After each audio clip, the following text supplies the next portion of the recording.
Good morning friends. आज हम लोग बात करेंगे यूपी के प्रमुख व्यक्ति के बारे में। इसके पहले हम लोग बात करते थे गौतम बुद्ध के बारे में। आज हम बात करेंगे वारभट्ट के बारे में और निजामुद्दीन औलिया के बारे में। ये क्या थे वारभट्ट? एक एक पॉइंट देते हैं। इनका जन्म कहाँ हुआ था? इनका जन्म सोन नदी की घाटी बिहार में हुआ था। ये हर्षवर्धन के दरबारी थे। इन्होंने अपना सबसे ज़्यादा समय हर्षवर्धन की राजधानी कन्नौज में व्यतीत किया था। इनका संबंध, ये सबसे बड़े संस्कृत के विद्वान थे। इनकी पुस्तक की बात करें तो हर्षवर्धन, कादम्बरी, दुर्ग सप्तक और सूर्य सप्तक बुक है। इस बुक को हम लोग, इस पॉइंट को, वारभट्ट के बारे में एक एक पॉइंट को देखते हुए चलेंगे। तो आज का हम लोग का पहला हेडिंग होगा वारभट्ट,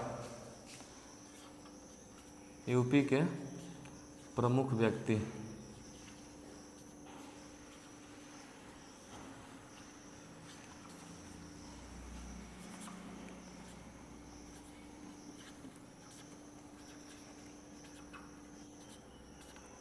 वारभट्ट, अभी हम बताएं वारभट्ट के बारे में। तो सबसे पहले मैं बता दें, इनका जन्म का मतलब सोन नदी के घाटी में हुआ था। ये कहाँ किसके दरबारी थे? तो हर्षवर्धन के दरबारी थे। एक एक पॉइंट हम लोग लिखते हुए और देखते हुए चलेंगे। पहला पॉइंट, वारभट्ट का जन्म सोन नदी के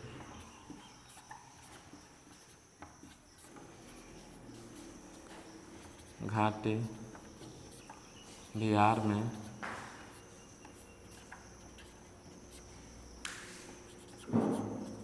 हुआ था। दूसरा पॉइंट, ये हर्षवर्धन के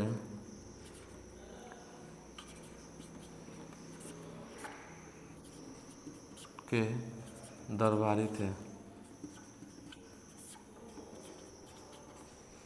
तीसरे पॉइंट में लिखेंगे, ये हर्षवर्धन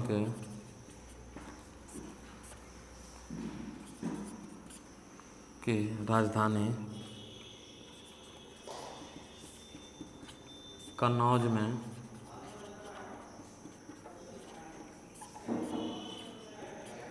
सबसे अधिक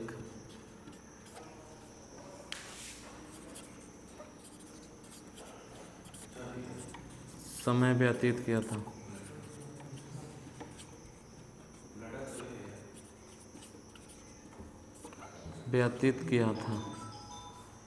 ठीक है, इन्होंने सबसे अधिक समय कहाँ व्यतीत था?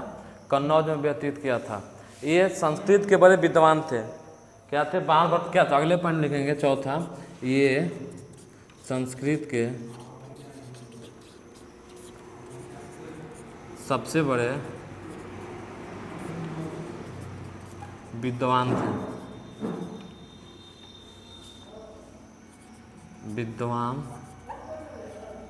इनकी पांचवें पॉइंट में, इनकी पुस्तक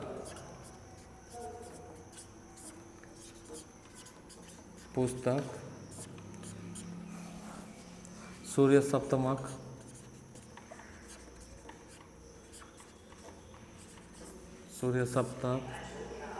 दूसरा कादम्बरी,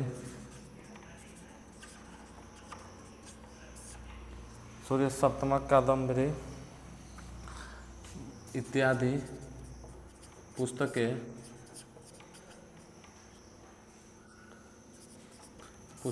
प्रसिद्ध हैं।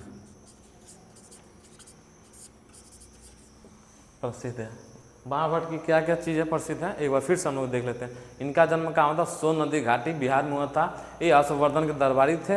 इन्होंने अपना सबसे अधिक समय हर्षवर्धन की राजधानी कन्नौज में गुजारा था या व्यतीत किया था। ये क्या थे?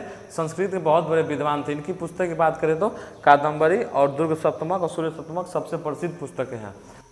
तो अब हम बात करते हैं निजामुद्दीन मौलिया के बारे में। निजामुद्दीन मौलिया कहाँ से बिलोंग करते थे? तो यूपी के बदायूं जिले से बिलोंग करते थे।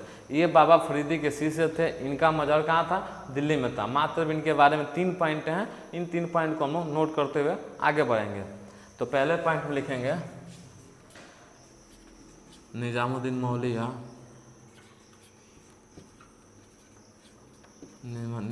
मौलिया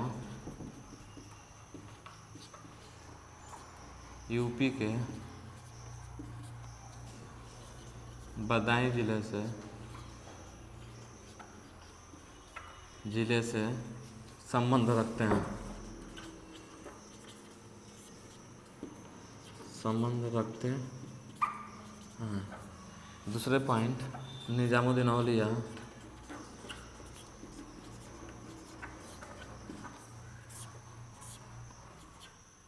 निजामुद्दीन औलिया बाबा फरीदी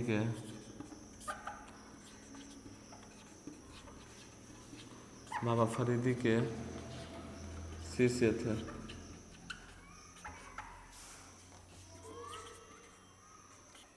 तीसरे पॉइंट, निजामुद्दीन औलिया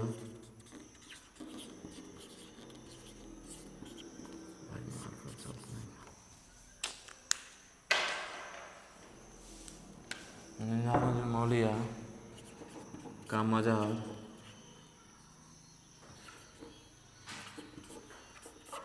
निजामुद्दीन औलिया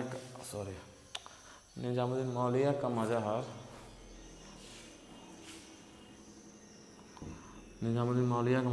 दिल्ली में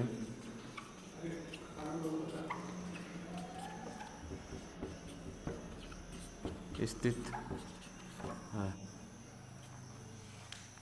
आइए देखते हैं हम फिर से निजामुद्दीन औलिया के बारे में। निजामुद्दीन औलिया क्या थे? ये यूपी के बदायूं जिले से संबंध रखते थे। ये बाबा फरीदी के शिष्य थे। ठीक है, इनके गुरु कौन थे? तो बाबा फरीदी इनके शिष्य थे। ये संबंध यूपी के, इनका मज़ार कहाँ है? दिल्ली में स्थित है। निजामुद्दीन औलिया का इनके नाम से एक वहाँ पे दिल्ली में प्लेटफॉर्म भी है। हजरत निजामुद्दीन औलिया के नाम से एक प्लेटफॉर्म भी है दिल्ली में। उसी के आसपास इनका मज़हर भी है। दिल्ली में स्थित इनका मज़ार क्या थे? ये बाबा फरीदी के शिष्य थे। इस वीडियो में इतने ही, मिलेंगे अगले वीडियो में अगले प्रमुख व्यक्ति के साथ। तब तक के लिए धन्यवाद, थैंक यू।